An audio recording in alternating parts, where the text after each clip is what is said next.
अस्सलामुअलैकुम and welcome to pocket school. हमारा mission है कि हर पाकिस्तानी बच्चे को अफोर्डेबल और क्वालिटी एजुकेशन प्रोवाइड की जाए। यहाँ आप मुख्तलिफ सब्जेक्ट्स को वीडियोस और एआई की मदद से आसानी से सीख सकते हैं। तो आएं, मिलकर आगे बढ़ें और नई चीज़ों को एक्सप्लोर करें। आज हम बात करेंगे एक बहुत ही दिलचस्प टॉपिक पर, जिसका नाम है मूवमेंट ऑफ पार्टिकल्स, यानी कि गैसेस और लिक्विड्स के पार्टिकल्स का मूव करना। Sounds interesting, right? तो चलिए शुरू करते हैं। अब सबसे पहले ये समझते हैं कि गैसेस में पार्टिकल्स कैसे मूव करते हैं। इमेजिन करें कि आप एक फुटबॉल मैच देख रहे हैं और हर प्लेयर रैंडमली इधर उधर भाग रहा है। कोई डायरेक्शन नहीं है, कोई पैटर्न नहीं है। गैसेस में भी कुछ ऐसा ही होता है।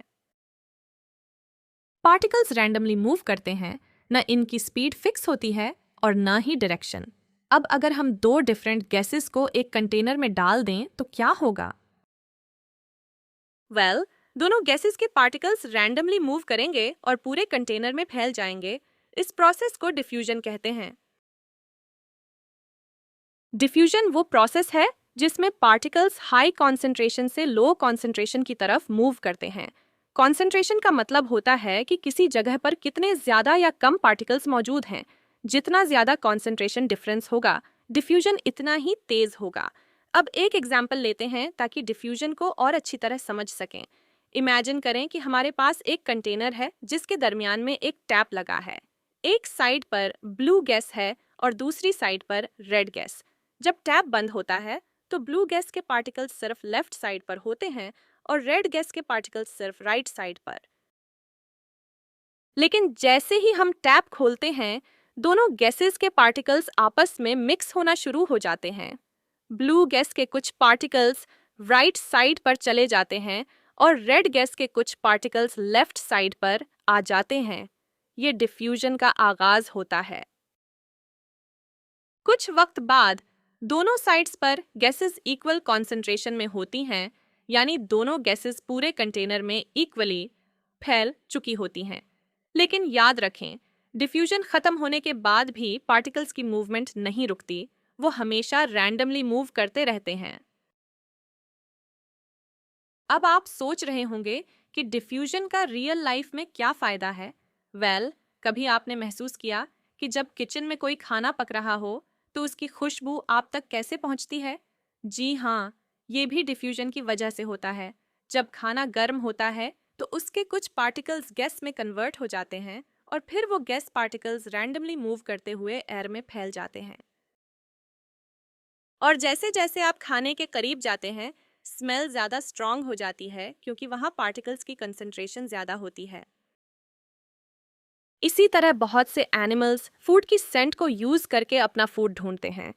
जी हाँ, ये भी डिफ्यूजन की वजह से मुमकिन है। अब बात करते हैं लिक्विड्स की। डिफ्यूजन सिर्फ गैसेस में नहीं बल्कि लिक्विड्स में भी होता है। लिक्विड में भी पार्टिकल्स रैंडम मोशन में होते हैं, लेकिन इनकी स्पीड गैसेस के मुकाबले में थोड़ी कम होती है क्योंकि लिक्विड पार्टिकल्स एक दूसरे के ज्यादा करीब होते हैं।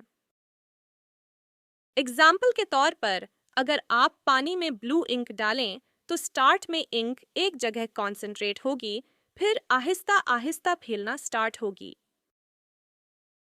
और कुछ देर बाद वो पूरे पानी में फैल जाएगी। ये भी डिफ्यूजन का नतीजा है। इंक हाई कॉन्सेंट्रेशन से लो कॉन्सेंट्रेशन की तरफ मूव करती है जब तक कि पूरा पानी यूनिफॉर्मली ब्लू ना हो जाए। अब सवाल ये पैदा होता है कि डिफ्यूजन की स्पीड किस चीज पर डिपेंड करती है। दो मेन फैक्टर्स हैं। पहला, कॉन्सेंट्रेशन डिफरेंस। अगर दो एरियाज के दरमियान कॉन्सेंट्रेशन का फर्क ज्यादा हो तो डिफ्यूजन तेज होगा क्योंकि ज्यादा पार्टिकल्स हाई कॉन्सेंट्रेशन से लो कॉन्सेंट्रेशन की तरफ मूव करेंगे। और दूसरा फैक्टर टेम्परेचर है। हायर टेम्परेचर का मतलब है कि पार्टिकल्स ज्यादा एनर्जी रखते हैं और ज्यादा तेजी से मूव करते हैं, जिससे डिफ्यूजन भी फास्टर हो जाती है। मिसाल के तौर पर, जब आप हॉट वाटर में टी बैग डालते हैं तो टी बहुत जल्दी डिफ्यूज हो जाती है कंपेयर्ड टू कोल्ड वाटर। तो आज हमने क्या सीखा? सबसे पहले हमने गैसेस में डिफ्यूजन को समझा कि कैसे गैस पार्टिकल्स रैंडमली मूव करते हैं और हाई कॉन्सेंट्रेशन से लो कॉन्सेंट्रेशन की तरफ जाते हैं। फिर हमने देखा कि डिफ्यूजन कैसे हमें खाने की खुशबू पहुंचाता है। उसके बाद लिक्विड्स में डिफ्यूजन को एक्सप्लोर किया, जैसे कि पानी में इंक का डिफ्यूज होना। आखिर में हमने ये भी जाना कि डिफ्यूजन की स्पीड किन चीज़ों पर डिपेंड करती है, कंसंट्रेशन डिफरेंस और टेम्परेचर पर। अगर आपके करीब कोई स्कूल नहीं है या जो पढ़ते हैं वो मुकम्मल तौर पर समझ नहीं आता, ट्यूशन लेते हैं या किसी वजह से क्लासेस मिस हो रही हैं, तो पॉकेट स्कूल आपके लिए है। हमारे साथ सीखें और अपने फ्रेंड्स और फैमिली के साथ ये वीडियोस शेयर करें ताकि हर पाकिस्तानी बच्चे तक तालीम पहुंच सके और कोई भी बच्चा तालीम से महरूम न रहे। अगर आपके जहन में कोई सवाल है तो कमेंट्स में ज़रूर पूछें, और अगर आप किसी और टॉपिक पर वीडियो देखना चाहते हैं तो हमें कमेंट्स में बताएं। हमारे चैनल को सब्सक्राइब करें ताकि आप हमारी नई वीडियोस से बाखबर रह सकें। शुक्रिया।